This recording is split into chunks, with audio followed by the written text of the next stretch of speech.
Assalamualaikum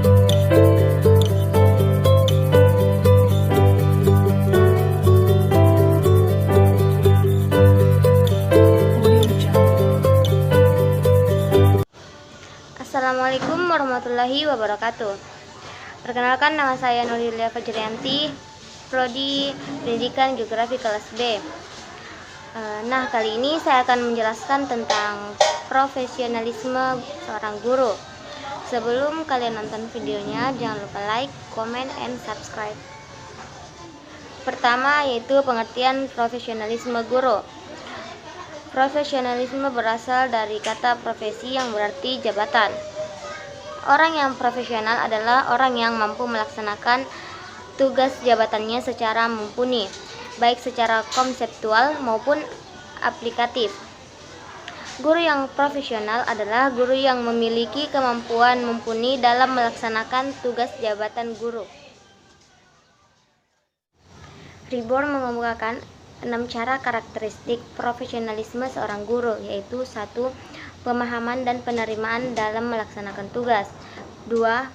Kemauan melakukan kerjasama secara efektif dengan siswa, guru, orang tua siswa, dan masyarakat.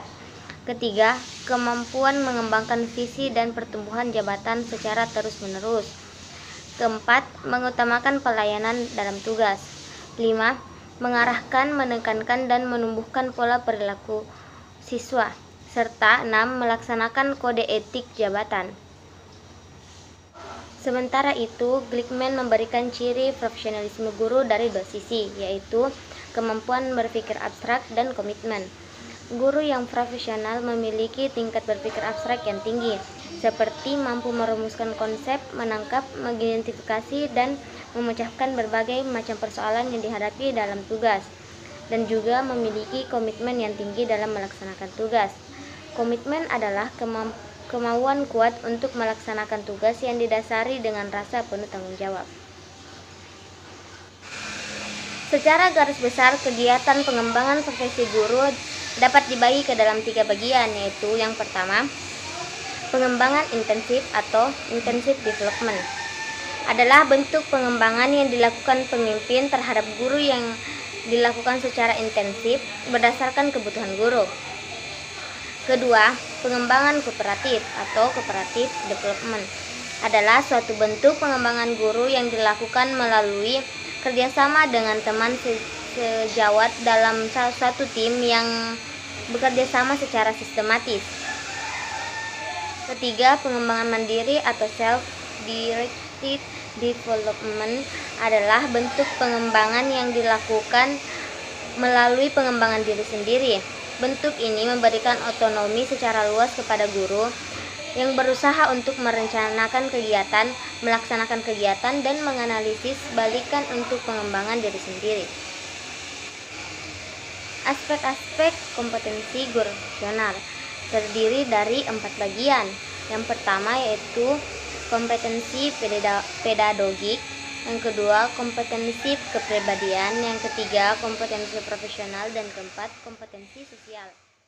Nah, sekarang saya akan menjelaskan keempat aspek-aspek kompetensi guru profesional. Yang pertama yaitu kompetensi pedagogik. Dalam Standar Nasional Pendidikan, penjelasan Pasal 28 ayat 3 butir A dikemukakan bahwa kompetensi pedagogik adalah kemampuan mengelola pembelajaran peserta didik yang meliputi pemahaman terhadap peserta didik, perancangan dan pelaksanaan pembelajaran, evaluasi hasil belajar, dan pengembangan peserta didik untuk mengaktualisasikan berbagai potensi yang dimilikinya. Yang kedua yaitu kompetensi kepribadian. Dalam Standar Nasional Pendidikan, penjelasan Pasal 28 ayat 3 butir B dikemukakan bahwa yang dimaksud dengan kompetensi kepribadian adalah kemampuan kepribadian yang mantap, stabil, dewasa, arif, dan berwibawa, menjadi teladan bagi peserta didik, dan berakhlak mulia. Yang ketiga yaitu kompetensi profesional. Dalam Standar Nasional Pendidikan, penjelasan Pasal 28 ayat 3 butir C dikemukakan bahwa yang dimaksud kompetensi profesional adalah kemampuan penguasaan materi pembelajaran secara luas dan mendalam yang kemungkinan membimbing peserta didik memenuhi standar kompetensi yang ditetapkan dalam Standar Nasional Pendidikan. Yang keempat yaitu kompetensi sosial. Dalam Standar Nasional Pendidikan, penjelasan pasal 28 ayat 3 butir D dikemukakan bahwa yang dimaksud dengan kompetensi sosial adalah kemampuan guru sebagai bagian dari masyarakat untuk berkomunikasi dan bergaul secara efektif dengan peserta didik, sesama pendidik, tenaga kependidikan, orang tua atau wali, peserta didik, dan masyarakat sekitar.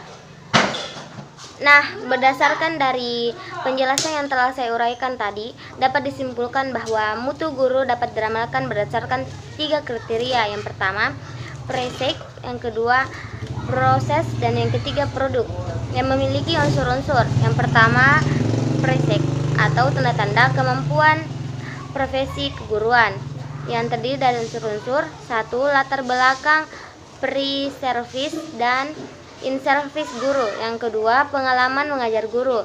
Yang ketiga, penguasaan pengetahuan keguruan. Dan yang keempat, pengabdian guru dalam mengajar.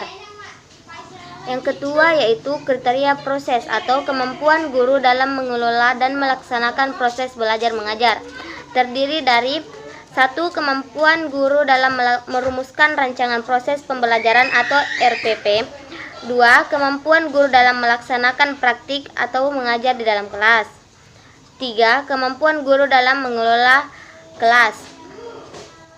Yang ketiga yaitu kriteria produk atau hasil belajar yang dicapai murid-murid, yang terdiri dari hasil belajar murid dari bidang studi yang telah diajarkan oleh guru tersebut.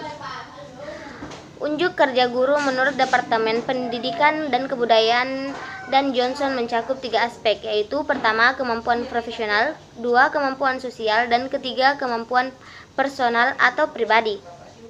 1. Kemampuan profesional yang mencakup 1. Penguasaan materi pembelajaran yang terdiri atas penguasaan bahan yang harus diajarkan dan konsep-konsep dasar keilmuan dari bahan yang telah diajarkan. Kedua, penguasaan dan penghayatan atas landasan dan wawasan kependidikan dan keguruan. 3. Penguasaan proses kependidikan, keguruan, dan pembelajaran siswa. Kedua, kemampuan sosial yang mencakup kemampuan untuk menyesuaikan diri kepada tuntutan kerja dan lingkungan sekitar pada waktu membawa tugasnya, yaitu sebagai guru. Ketiga, kemampuan personal atau pribadi mencakup 1. Penampilan sikap yang positif terhadap keseluruhan tugasnya sebagai guru dan terhadap keseluruhan situasi pendidikan beserta unsur-unsurnya. Yang kedua yaitu pemahaman, penghayatan, dan penampilan nilai-nilai seyogianya dianut oleh seorang guru. 3. Penampilan upaya untuk menjadikan dirinya sebagai panutan dan teladan bagi para siswanya. Mungkin itu saja yang dapat saya jelaskan. Lebih dan kurangnya mohon dimaafkan. Wabillahi taufiq wa hidayah. Wassalamualaikum warahmatullahi wabarakatuh.